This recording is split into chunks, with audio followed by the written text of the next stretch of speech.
अब उनका क्या है, उनके बारे में क्या बोले, उनका तो कोई स्टैंड ही नहीं है। जो पुरानी बिल्डिंग थी उसमें दिल्ली फायर सर्विस का क्लियरेंस भी नहीं था। एक ज़माने में जब लेट मुलायम सिंह यादव अपने उस बिल्डिंग में अपने पार्टी के ऑफिस में बैठकर खाना खा रहे थे तो उसका एक हिस्सा गिर गया था उनके ऊपर, बड़ा कंट्रोवर्सी हुई थी। अब उसको ताबूत क्यों कह रहे हैं?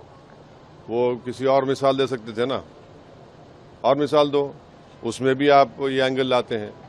तो वो क्या क्या बोलते हैं, कभी सेकुलर बोलते हैं तो कभी फिर बीजेपी से निकला हुआ नीतीश कुमार को अपना मुख्यमंत्री बना लेते हैं। तो वो उनका छोड़िए, उनका तो चलते रहता है। आज वीर सावरकर जी की जयंती भी है, प्रधानमंत्री ने संसद भवन में उनकी तस्वीर को ये भी किया, तो उसको जोड़कर इससे देखा जा रहा है। वो करेंगे ना। जहाँ तक हमारा मामला है, हम भारत में सबसे बड़ा अगर कोई नेता था और रहेगा वो बाबा साहब अम्बेडकर, और इस देश में सबसे पहला आतंकवादी कोई है तो नाथूराम गोडसे। इस देश में सबसे पहला टेररिस्ट ऑफेंस हुआ आज़ादी के बाद तो गांधी की हत्या हुई है, और गांधी की हत्या में किन किन लोगों का नाम आया था, उनको सजा भी हुई, और उसके बाद जो जस्टिस कपूर कमीशन की रिपोर्ट में जो कॉन्स्पिरेटर था उसका नाम भी आया है। उसको कोई डिनाई नहीं कर सकता। उसको देश को पढ़ना चाहिए, याद रखना चाहिए। अब उनका क्या है, उनके बारे में क्या बोले, उनका तो कोई स्टैंड ही नहीं है।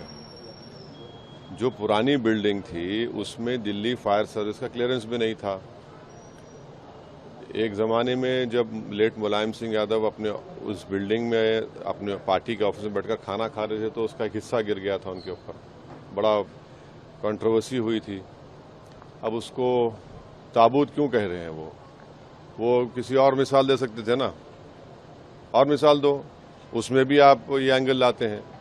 तो वो क्या क्या बोलते हैं, कभी सेकुलर बोलते हैं तो कभी फिर बीजेपी से निकला हुआ नीतीश कुमार को अपना मुख्यमंत्री बना लेते हैं। तो वो उनका छोड़िए, उनका तो चलते रहता है। आज वीर सावरकर जी की जयंती भी है, प्रधानमंत्री ने संसद भवन में उनकी तस्वीर को ये भी किया, तो उसको जोड़कर इससे देखा जा रहा है।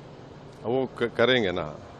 जहाँ तक हमारा मामला है, हम भारत में सबसे बड़ा अगर कोई नेता था और रहेगा वो बाबा साहब अम्बेडकर, और इस देश में सबसे पहला आतंकवादी कोई है तो नाथूराम गोडसे। इस देश में सबसे पहला टेररिस्ट ऑफेंस हुआ आज़ादी के बाद तो गांधी की हत्या हुई है, और गांधी की हत्या में किन किन लोगों का नाम आया था, उनको सजा भी हुई, और उसके बाद जो जस्टिस कपूर कमीशन की रिपोर्ट में जो कॉन्स्पिरेटर था उसका नाम भी आया है। उसको कोई डिनाई नहीं कर सकता। उसको देश को पढ़ना चाहिए, याद रखना चाहिए।